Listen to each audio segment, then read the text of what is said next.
আসামি থানায় ভিড়ায় কান্দে না, আর ওয়াজ মাহফিলে আল্লাহওয়ালার বয়ানে ওই 200 হাত দূরে যুবক কেন কাঁদে বলো? ওরে কে মারলো? ওর চোখে কেন পানি বলো রে বাবা? আসলে ওর কুদরতের অপারেশন চলতেছে। যখন ও বয়ান শুনছে ওর জাহান্নামের কথা অন্তরে পড়েছে, ওর কথা অন্তরে মনে পড়ছে আমি তো গুনাহগার, আমার মতো গুনাহগার এই জমিনে আর কেউ নাই। ওর অন্তরে ভয় লাইগা গেল।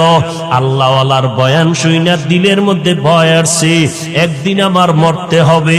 আজকে আমার ডানে বামে বন্ধু বান্ধবের অভাব নাই, আমার সামনে পেছনে ভক্তবৃন্দের অভাব নাই, কিন্তু আমার যেদিন মরণ হয়ে যাবে আমার আপনজনের আমার গেঞ্জিটা পর্যন্ত বেলেট দিয়া কেটে রাখবে। ওই বাজারের 3টা সাদা কাপড়ে আমাকে প্যাকেট বানাইয়া ওই বাঁশবাগানে কবর খনন করিয়া আমার সন্তানেরা পর্যন্ত নিয়ে সেখানে রেখে আসবে।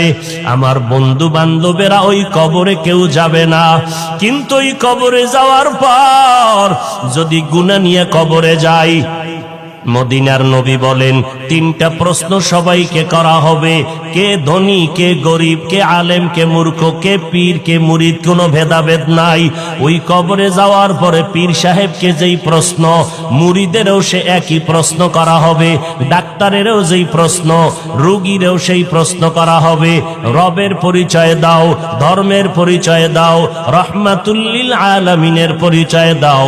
দুনিয়াতে যারা রবের গোলামি করবে তারা কবরে গিয়া নবী বলেন বলবে রব্বি আল্লাহ, আমার রব একমাত্র আল্লাহ। দুনিয়াতে যারা ইসলাম মেনে চলবে কবরে গিয়া জবাব দিবে দীনিয়াল ইসলাম, আমার ধর্ম একমাত্র ইসলাম।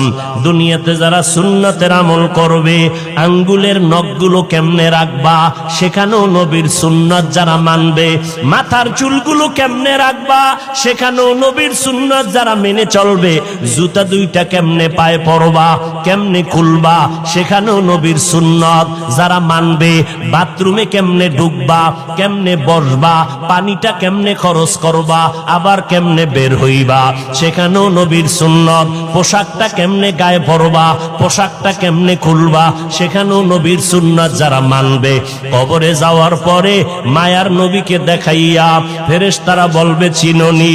যারা নবীর সুন্নতের আশিক এরা দেখা মাত্র নবীকে চিনে ফেলবে, বলবে নি তো আমার সে মায়ার নবী,